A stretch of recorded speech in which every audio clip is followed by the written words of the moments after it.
Each week, American History TV's Real America brings you archival films that provide context for today's public affairs issues. This year marks the 40th anniversary of the opening of the Smithsonian's Air and Space Museum on July 1st, 1976.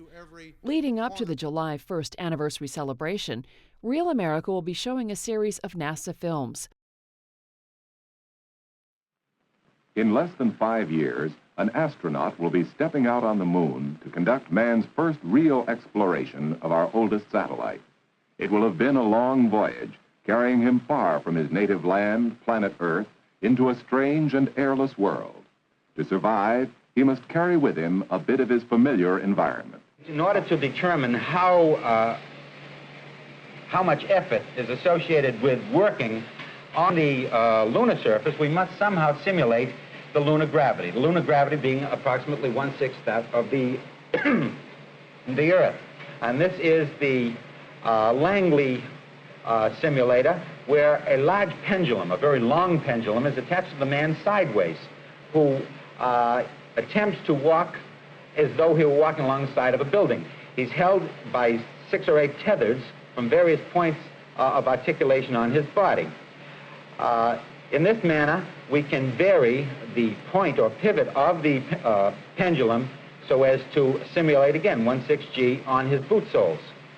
But probably the best way of doing it is in the KC-135 aircraft, which through flying parabolic arcs can simulate between 35 and 40 seconds in duration 1/6. And we've done most of our tests. Our most effective tests are done at altitude in the KC-135 craft. Now, these are supplied to us by the Air Force. But when you put all this together, what does a spacesuit nowadays cost? Specifically, the Mercury spacesuit ran between $6,000 and $7,000.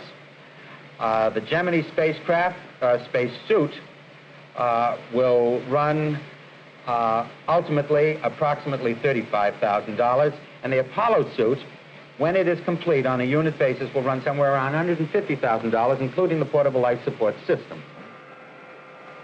Could we see the actual Apollo suit? Yes, let's take a look at the suit now. It seems to me he's walking a little more stiffly than the other. Well, this fellow. man is pressurized now. He has 3.7 psi. That is, there's almost a little over 3.5 pound differential pressure in his suit. It's slightly inflated, a little more than the previous suit. Is it all right to... Surely.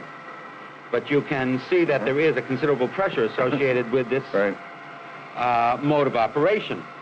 The gases are ventilated, or the incoming gases come in here, go up to his helmet, and then pass over the front to stop it from fogging. And a portion of the gases. The rest of the gases go down to the extremities, to his fingers and to his toes, and then come back, are collected, and come back through here. Here in our space lab, I'd like to show you a full-scale mock-up of our portable life support system, or backpack.